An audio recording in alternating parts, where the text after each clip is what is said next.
The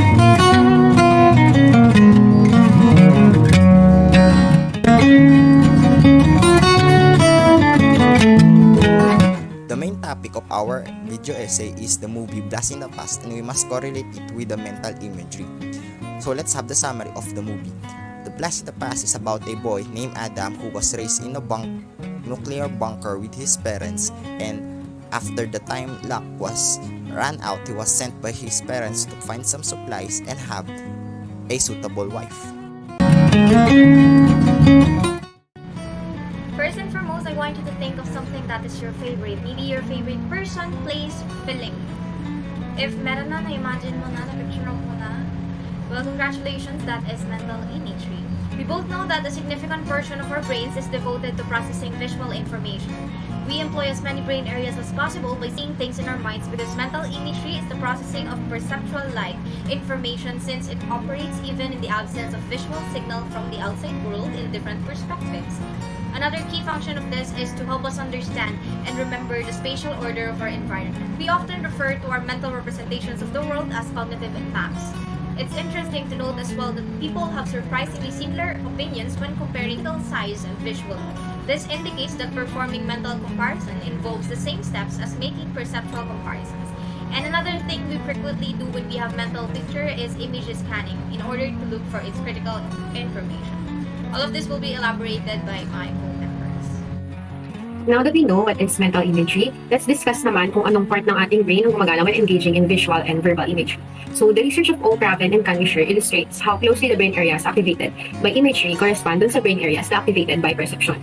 So, I asked the participants to view faces and scenes, and yung isa is imagine faces and scenes. And nakita sa experiment na yun that there is no difference if nakita or in-imagine mo isang face or scene. Parehas pa rin kung anong brain area ang nagana sa faces, and kung anong brain area ang nagana every time you see or imagine a place. So, the experiment shows that every time the participants see or imagine faces, the fusiform area or FFA sa temporal cortex, which can be found here, are the one who is activated. And nawawala yung activation na yun sa FFA every time the participants see or imagine faces. So, napupunta ang activation na yun sa parahippocampal place area naman or PPA ang na-activate. So, another research which is from Roland and Freeberg, they asked naman the participants to engage in a verbal jingle task, and another one was to rehearse finding their way around the streets sa kanilang neighborhood. So, when the participants engage in verbal jingle task, there is an increase of blood flow in their prefrontal cortex near Broca's area and in the parietal temporal region of the posterior cortex near Wernicke's area naman, which means na-activate ito. On another hand, when participants engaged in the visual task, there was activation in the parietal cortex, occipital cortex, and temporal cortex. The mental imagery is a cognitive epiphenomenon of its own. The mind stores some information in visual format and retrieves it in the same way. This means that you see a picture in your mind because that is the most efficient way for your mind to retrieve and process that information. It's a cognitive process, one that most researchers believe that it is directly connected to the same processes as perception. How your mind interprets the world around you is similar to how your mind creates mental images. Sa part ng movie, sa Blast from the Past, na tinaniman ng papa niya yung anak niya na ang adult bookstore ay invisible poisonous gas, na kaya na-imagine ng anak niya ng adult bookstore ay dangerous place.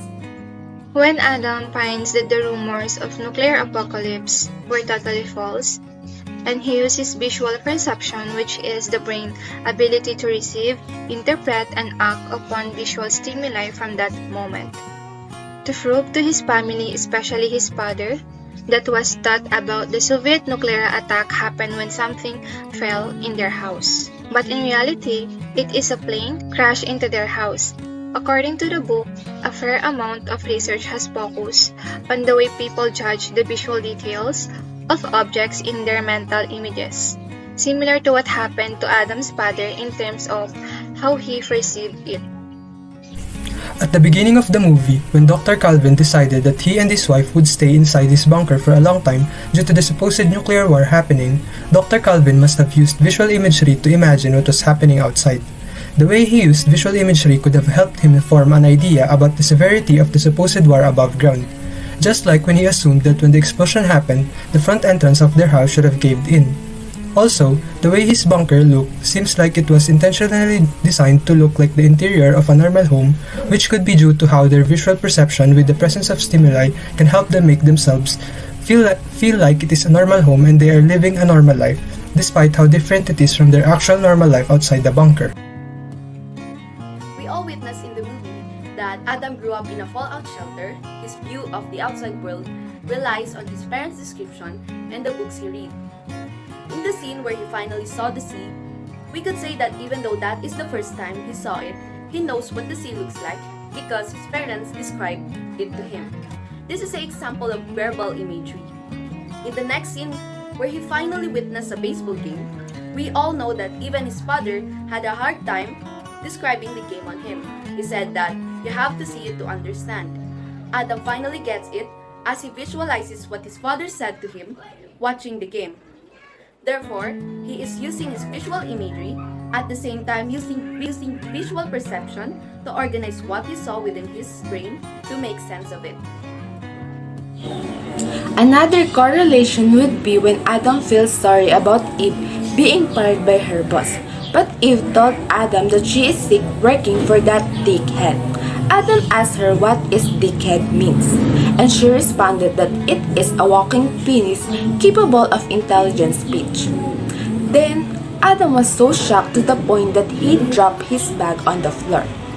Eve asked what happened, and he answered that he just had a mental picture of what she said earlier. So Adam generated a mental imagery of a walking penis capable of intelligent speech that made him into shock. Mental rotation refers to ability to imagine how an object that has been seen from one perspective would look if it were related in space into a new orientation and view from the new perspective. At dahil nga doon, ang point of view ng family ni Adam is tumira sila dahil nagkaroon nga ng nuclear apocalypse at akala nila isa sila sa pinaka-lucky family na nakasurvive. Pero ang point of view talaga ng ibang tao or yung nasa labas ay hindi talaga at never talaga nagkaroon na ng nuclear apocalypse at hindi nila alam na lahat ng gamit nila ultimo Colgate ay vintage na at nagkakahalaga ng malaking pera. At dahil nga hindi sila aware sa nangyayari sa kapaligiran nila ngayon, ay akala nila ganun pa din yung buhay noon sa ngayon, which is ang point of view ni Adam at yung family niya is nagkaroon ng nuclear apocalypse, tapos normal lang yung mga bagay na ginagawa nila before. Nagugulat sila dahil madami nang nakikitang prostitutes sa kalye, which is normal na sa current year, pero sa year nila before ay hindi.